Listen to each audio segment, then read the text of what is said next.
Nahuli ka man pagtangay sa isang nakaparadang tricycle sa Quezon City, tinutugis pa ang lalaking tumangay. Yan ang unang balita ni James Agustin.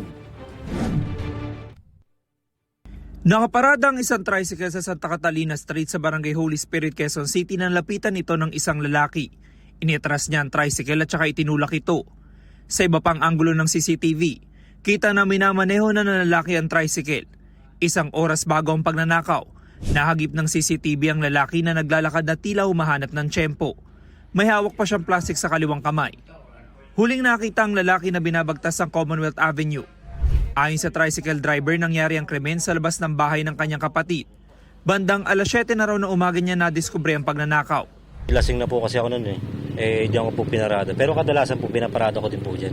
Naiwan niyo po ba yung susi? Hindi po. Nasa akin po yung susi noon. Nandiyan po sa bahay. Ang masakla, pinapasada lang niya ang tricycle at naguhulog siya ng boundary sa may-ari nito.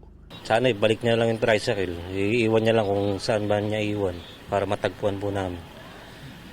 Kasi mahalaga po sa amin yun Panghanap buhay po kasi namin yun Nai-report na ang insidente sa Holy Spirit Police Station na nagsasagawa pa ng follow-up operation. Patuloy pa rin ang pagkoconduct natin ng backtracking at forward tracking at pagre-review po ng CCTV footage para malaman po kung yung pagkakakilanlan ng salarin. May posibilidad po na dayo itong salarin sapagkat hindi po ito kilala ng mga taga rito.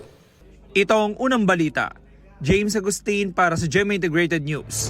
Igan, mauna ka sa mga balita, mag-subscribe na sa GMA Integrated News sa YouTube para sa iba't ibang ulat sa ating bansa.